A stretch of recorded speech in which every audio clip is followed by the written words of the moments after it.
Classic click ചെയ്യണം. അപ്പോൾ ഈ ക്ലിക്കിലെ ക്ലാസിക്കിലെ എഞ്ചിനിലായിട്ട് കത്തിയിരിക്കുകയാണ്. ഇതെന്താണ് കത്തിയിരിക്കുന്നത് ഞാൻ കാണിച്ചു തരാം. സ്റ്റാർട്ട് ചെയ്തിട്ട് കാണിച്ചു തരാം.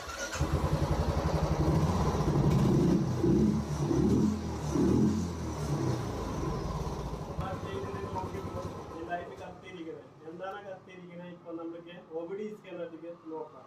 കാണിച്ചു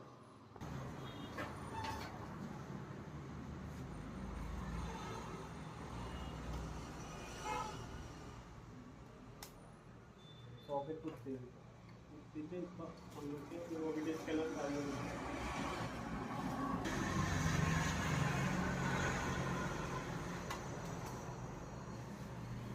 കീ ഓൺ ചെയ്തിട്ട് നമ്മൾക്ക് DTC പോവാം. DTC പോയിട്ട് നോക്കാം എന്താണ്.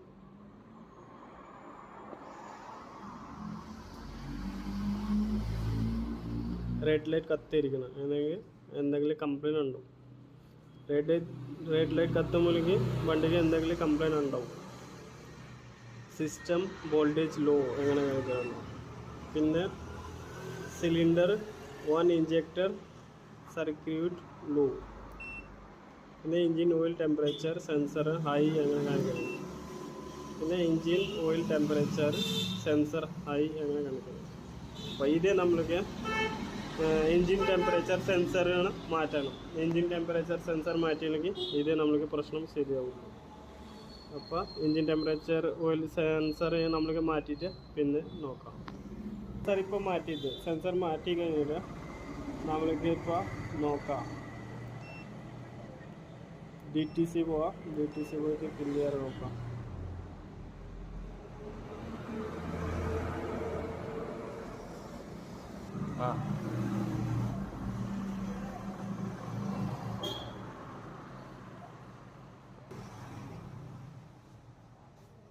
നമുക്ക് സെൻസർ മാറ്റിയിട്ട് ഒക്കെ ബട്ടൺ കാണിക്കാറുണ്ടോ.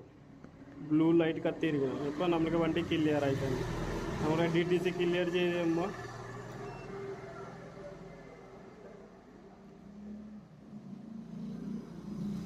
റീഡിങ് ഓക്കെ ആണ്. ബ്ലൂ ലൈറ്റ് കത്തിയിരിക്കണം. സെൻസർ മാറ്റി കഴിഞ്ഞിട്ട് നമുക്ക് DTC ക്ലിയർ ചെയ്യണം. അപ്പോൾ ക്ലിയർ ചെയ്തിട്ട് ബ്ലൂ ലൈറ്റ് കത്തിയും. അപ്പോൾ നമുക്ക് വണ്ടി ക്ലിയർ ആണ്. ഇപ്പോൾ സ്റ്റാർട്ട് ചെയ്തിട്ട് ഇപ്പോൾ നോക്കാം. ഇപ്പോൾ സ്റ്റാർട്ട് ചെയ്തിട്ട് വണ്ടി ലൈറ്റ് ഓഫായി. ഇപ്പോൾ വണ്ടി ശരിയായിട്ടുണ്ട്. നമ്മൾക്ക് വേറെ എവിടെയാണ് ടെമ്പറേച്ചർ സെൻസറാണ്.